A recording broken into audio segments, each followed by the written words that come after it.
उड़ान। ये दो कहानियां हैं उड़ान की। एक युवा पक्षी की जिसने अपना साहस पाया और दूसरी एक पायलट की जिसने एक रहस्य का सामना किया।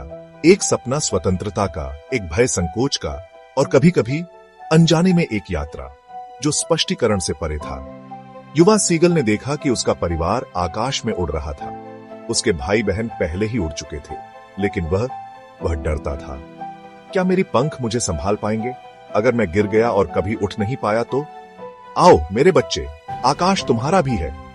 डर उसे रोक रहा था। उसकी मां जानती थी कि उसे उसकी मदद करनी होगी और उसके पास एक योजना थी। मुझे वह मछली चाहिए। मैंने बहुत दिनों से कुछ नहीं खाया है। भूख डर से ज्यादा मजबूत होती है।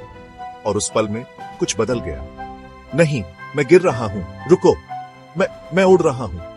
उस पल में उसे एहसास हुआ वह गिरने के लिए नहीं, उड़ने के लिए बना था। आकाश मेरा है, मैं उड़ सकता हूं। मीलों ऊपर जमीन से एक पायलट अपना डकोटा विमान इंग्लैंड की ओर उड़ा रहा था, लेकिन कुछ गलत था।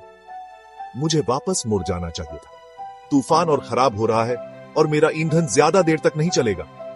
उसके पास कोई रेडियो कनेक्शन नहीं था, कोई मदद मांगने का तरीका नहीं था और कोई स्पष्ट रास्ता नहीं था।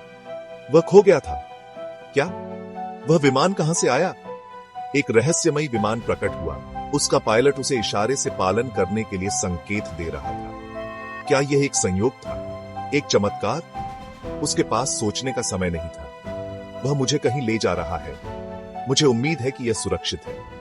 और बस ऐसे ही दुस्वप्न खत्म हो गया। रहस्यमय विमान ने उसे सुरक्षितता की ओर ले जाया। वह दूसरा विमान, काला विमान, वह कहां है? पायलट कौन था? सर, इस तूफान में कोई और विमान नहीं उड़ रहा था। आप आकाश में अकेले थे। क्या यह वास्तविक था? क्या यह एक भूतिया विमान था? या यह खुद नियति थी जो उसे मार्गदर्शन कर रही थी? उत्तर एक रहस्य बना रहता है। कुछ यात्राएं उस साहस से शुरू होती हैं और कुछ हमेशा के लिए एक रहस्य बनी रहती है। कौन सी कहानी ने आपको अधिक चकित किया? हमें टिप्पणियों में बताएं और इस वीडियो को साझा करें।